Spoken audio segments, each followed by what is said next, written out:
পশ্চিমবঙ্গের মুখে ঘটে যাচ্ছে। আমরা দেখতে পাচ্ছি এখানে বুলডোজার চালানো হচ্ছে। আমরা অবৈধ নির্মাণের বিপক্ষে ছিলাম, আছি, থাকবো, কিন্তু অবৈধ নির্মাণের নাম করে যদি অবৈধ পন্থায় কেউ কেড়ে নিতে চায়, আমরা ইন্ডিয়ান সেকুলার ফ্রন্ট তথা আইএসএফ এর চেয়ারম্যান সেখানে পৌঁছে লড়বে। জনসাধারণকে বলতে চাই, জনগণকে বলতে চাই যে তৃণমূলের বন্ধুরা, যে তৃণমূলের নেতৃত্ব, তৃণমূলের সুপ্রিমো যিনি ছিলেন, তিনি বলেছিলেন যে আমাকে ভোট দাও, তৃণমূলকে ভোট দাও, আমরা বিজেপিকে রুখে দেবো।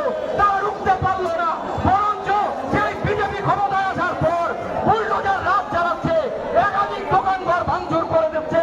কিন্তু তৃণমূলের ৮০ জন এমএলএ যারা জিতে আছে তারা কোথায়? তারা গেল সেই বুলডোজারের বিরুদ্ধে লড়াই নামছে না। কাকে লড়াই নামতে হচ্ছে? সেই যাকে আপনারা বিজেপির দালাল বলেছিলেন, যাকে আমরা বিজেপির দালাল আপনারা বলেছিলেন, সেই নওশাদ সিদ্দিকী বুলডোজারের সামনে গিয়ে মানুষের হয়ে কথা বলার জন্য তিনি একমাত্র আগামী দিন এই তৃণমূলের যারা আছে এরা আপনাদেরকে বিপদের মধ্যে ফেলে দিয়েছে। আগামী দিন যদি আপনাদেরকে বাঁচতে হয়, আপনাদের গণতন্ত্র যদি ফিরে পেতে হয়, আপনাদের অধিকার যদি সুনিশ্চিত করতে হয়, আপনাদের ভিটে বাড়ি বাসস্থান যদি ঠিক রাখতে হয়, তাহলে আপনাদেরকে বলবো সবকিছু ভুলে গিয়ে ইন্ডিয়ান সেকুলার ফ্রন্টের সাথে আপনাদেরকে এক হাত করতে হবে। ইন্ডিয়ান সেকুলার ফ্রন্টের হাত মিলাতে হবে।